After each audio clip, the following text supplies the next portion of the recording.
Hello guys, welcome to my YouTube channel. Oh my god, for the first time akhirnya aku bisa ngomong kata-kata itu secara langsung. Karena sekarang aku bikin video untuk channel YouTube aku sendiri.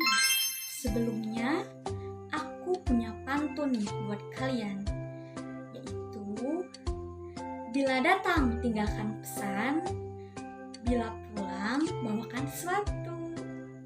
Izinkan aku berkenalan, siapa tahu berjodoh dengan. Hai semua, nama aku Zahra Nur Aziza. Aku dari program studi D4 Administrasi Bisnis di Politeknik Negeri Bandung. Sip. Nah, jadi tujuan aku bikin video ini adalah untuk menjelaskan atau menarik kesimpulan. Karena kalau menarik perhatian kamu sih udah pasti ya. Nah, aku bakal jelasin kesimpulan dari suatu buku yang udah aku baca, yaitu buku The Power of Habit atau kekuatan dari kebiasaan.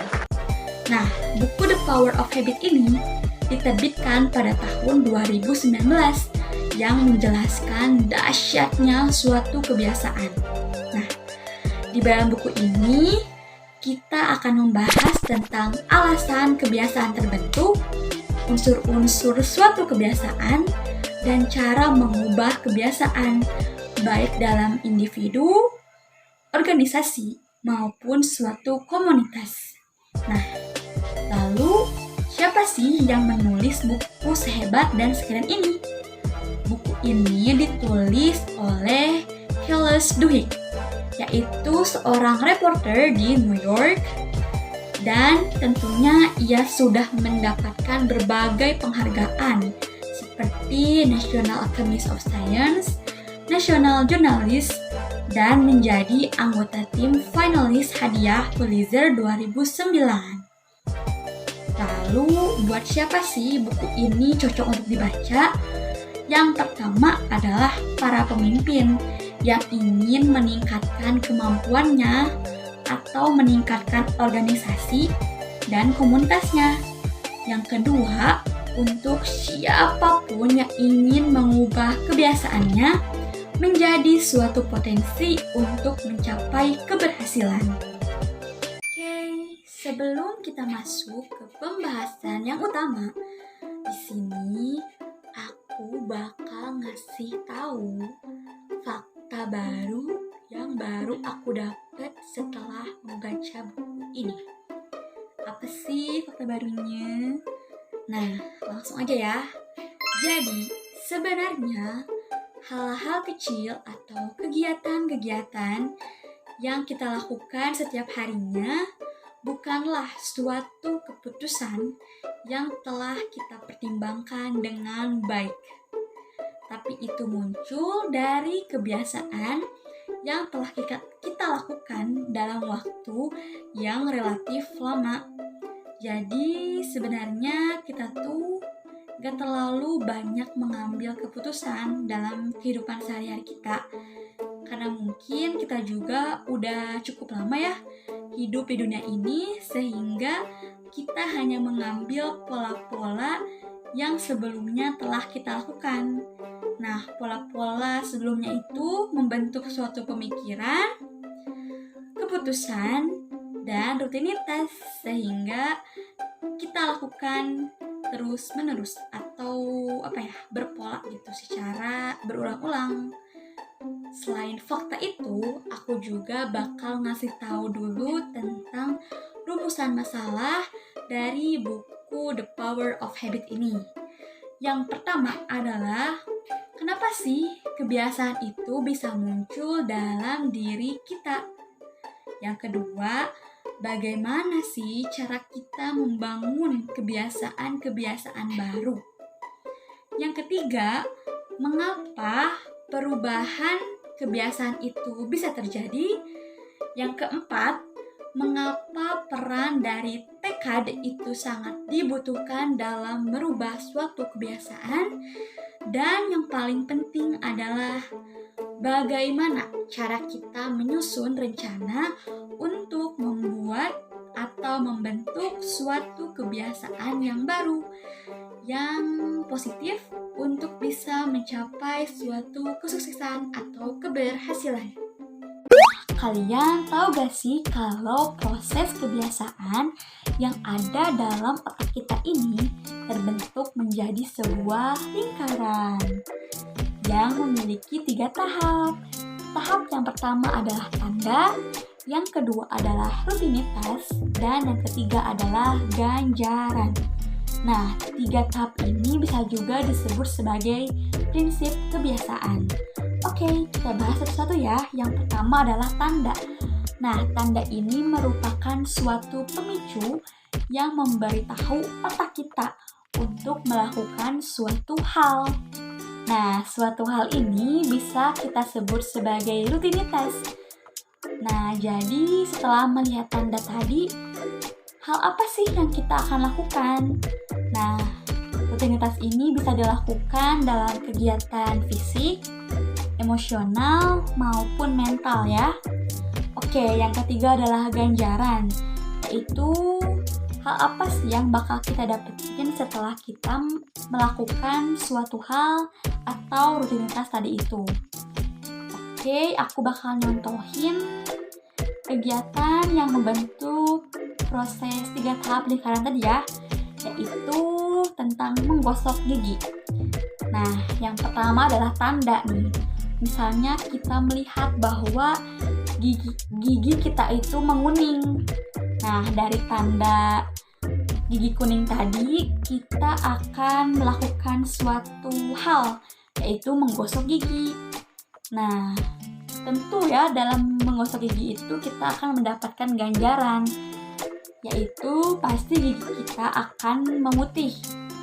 Nah, karena kita tahu hal itu bakal membuat gigi kita putih, kita bakal melakukan hal itu secara berulang-ulang karena kita tidak mau melihat gigi kita kuning kembali. Nah, itulah yang membentuk suatu kebiasaan. Dan hebatnya kebiasaan itu diprogramkan ke dalam struktur otak. Jadi tidak mungkin kita bakal lupa cara menggosok gigi. Nah, tapi ada juga suatu masalah nih, yaitu otak kita tuh nggak bisa tahu mana kebiasaan baik dan kebiasaan buruk, sehingga mau itu kebiasaan baik atau kebiasaan buruk akan mengintai di otak kita nih. Jadi kalau kebiasaan baik atau buruk sudah membentuk suatu lingkaran tadi, bakal ada terus dalam otak kita. Tuh. Selanjutnya, aku bakal ngasih fakta yang baru lagi nih. Kalau perasaan mengidam akan mendorong suatu lingkaran kebiasaan. Nah, jadi sebenarnya perasaan mengidam itu tidak hanya dimiliki oleh ibu-ibu yang sedang hamil ya, tapi setiap orang juga pasti memiliki perasaan mengidam. Bahkan nih, perasaan mengidam ini bisa mendorong suatu kebiasaan yang baru. Nah, tadi sebelumnya nih aku udah ngebahas tentang 3 tahap dalam lingkaran kebiasaan, yaitu ada tanda, rutinitas, dan ganjaran. Nah, sekarang aku bakal ngasih contoh yang baru di lingkaran kebiasaan itu. Sebagai contoh nih, ada tanda. Tandanya tuh misalnya dosen kita memberikan aspek penilaiannya, yaitu mahasiswa yang aktif akan mendapatkan nilai yang lebih dalam mata kuliah tersebut. Nah, kita pasti akan membuat suatu rutinitas yang baru, yaitu kita harus aktif dalam mata kuliah dosen tersebut. Jadi misalnya kita akan bertanya ataupun merespon dari materi yang telah dijelaskan oleh dosen tersebut. Dan pasti kita akan mendapatkan ganjarannya, yaitu mendapatkan nilai yang bagus di dalam mata kuliah tersebut. Selain itu, kita juga akan mendapatkan apresiasi yang lebih dari dosen tersebut.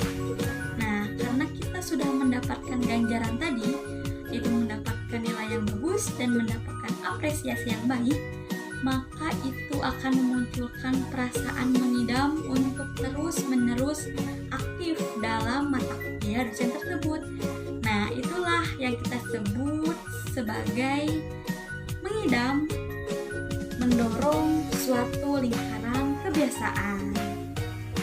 Oke, sekarang aku mau ngasih tahu nih kalau sebenarnya kebiasaan itu tidak bisa loh kita hilangkan, tapi kebiasaan itu bisa kita rubah. Nah, di buku ini kita dikasih tahu loh rahasia cara mengubah kebiasaan. Mau tahu kan? Oke, langsung aja. Jadi rahasia untuk mengubah kebiasaan lama kita yang menurut kita itu kurang baik adalah dengan cara menggunakan kebiasaan lama kita yang telah ada di kepala kita atau telah tertanam dalam keseharian kita. Nah, tentunya kebiasaannya itu sudah ada di lingkaran 3 tahap tadi ya, yaitu ada tanda, ganjaran, dan rutinitas. Nah, untuk mempermudahnya, kita hanya perlu mengubah tahap keduanya saja, yaitu rutinitas, dan hanya menetapkan tanda dan ganjarannya. Karena suatu kebiasaan itu dapat kita ubah bila tanda dan kebiasaannya itu tetap sama. Dengan begitu, kita bisa mengganti kebiasaan kita dengan hanya mengganti rutinitasnya saja.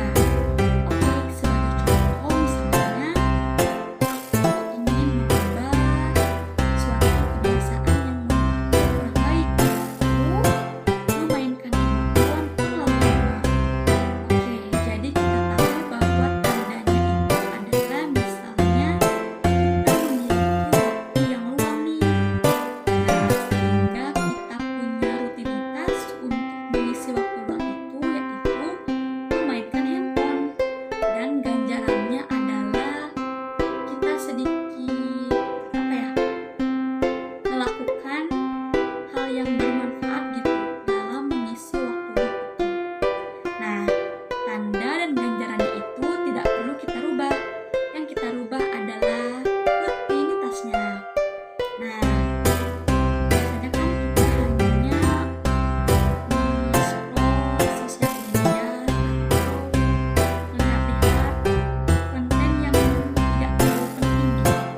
Nah, di sini kita hanya perlu mengubah sedikit rutinitasnya itu, seperti kita menggantinya dengan cara menonton video-video yang bermanfaat, seperti menonton cara membuat kue atau cara menggunakan aplikasi-aplikasi yang bermanfaat. Nah, itu bisa mengubah suatu rutinitas. Walaupun yang sedikit kan mengubahnya, tetapi akan membentuk rutinitas yang baru dengan pola tanda dan ganjaran yang sama. Nah, dengan begitu kita akan mengubah kebiasaan yang baru dengan mengubah rutinitas tadi, sehingga kita akan lebih merasakan ganjaran kan yang lebih baik ketika kita mengubah rutinitas juga yang lebih baik.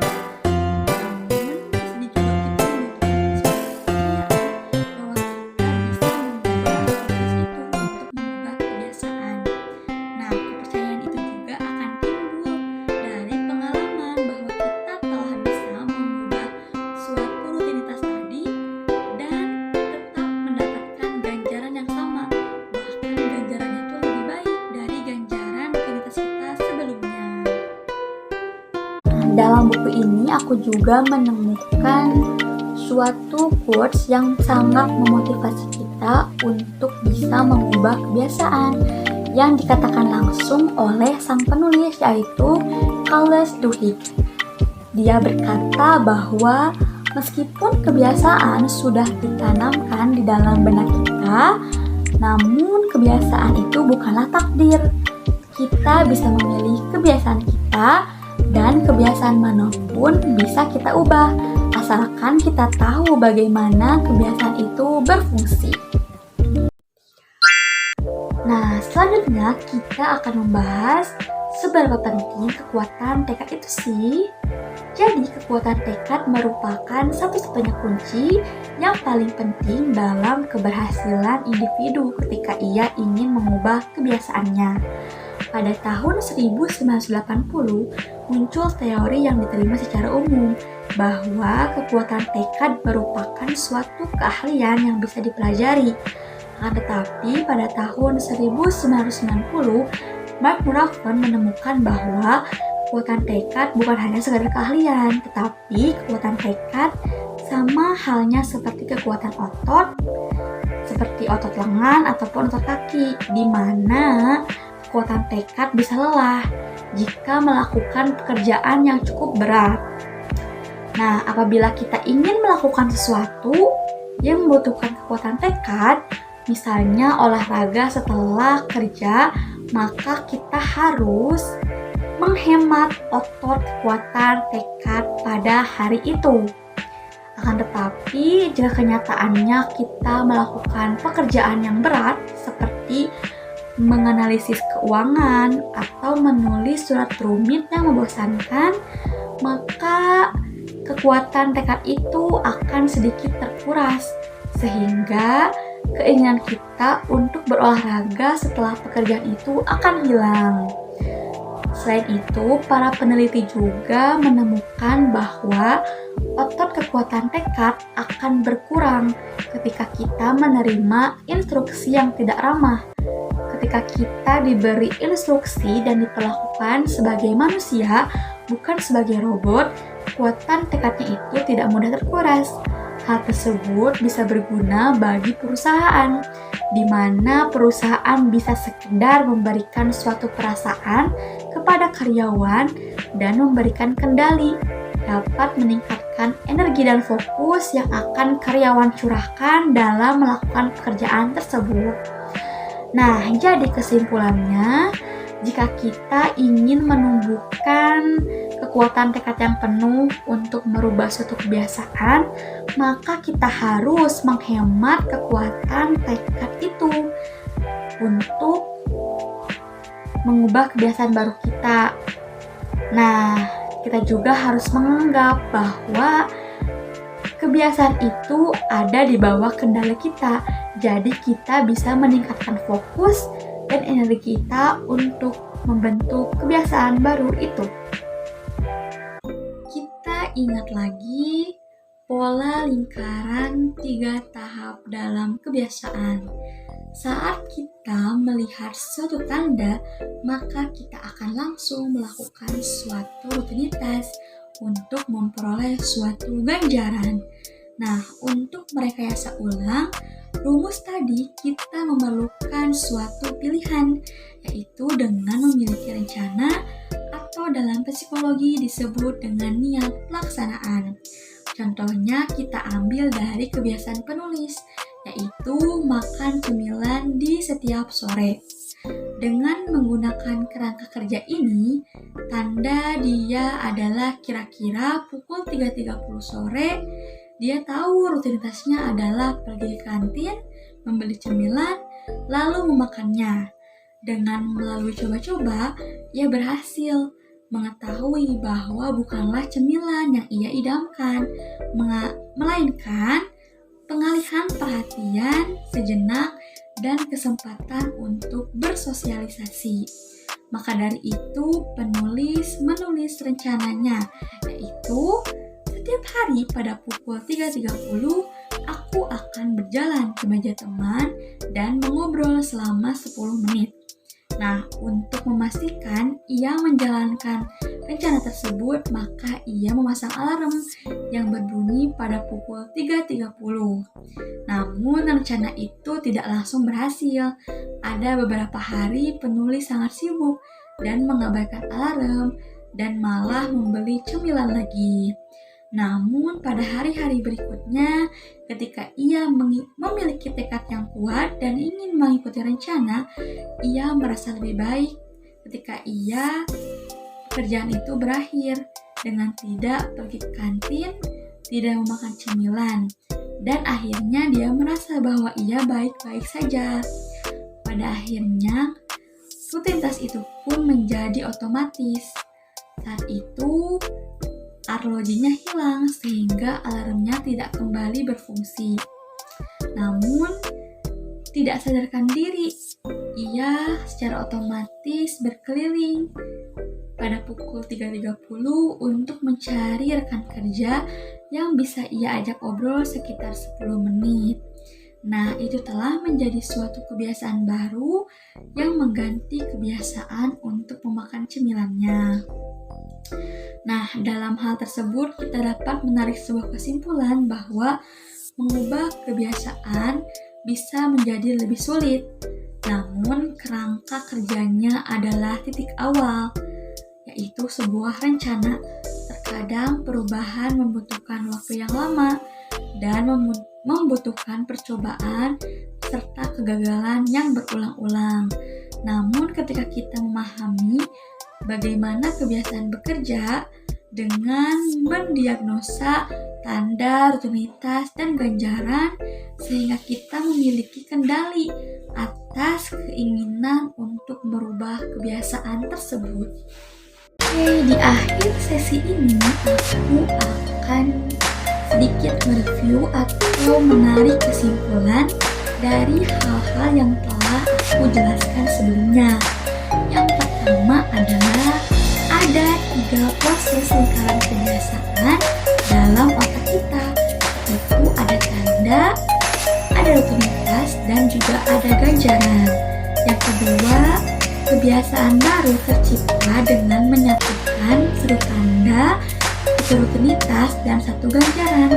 Kemudian tumbuh perasaan mendam yang akan mendorong lingkaran kebiasaan baru. Lalu yang ketiga, untuk mengubah kebiasaan kita harus mempertahankan tanda dan ganjaran yang sama, namun memberikan rutinitas yang baru atau menyelipkan sedikit perubahan di tengahnya.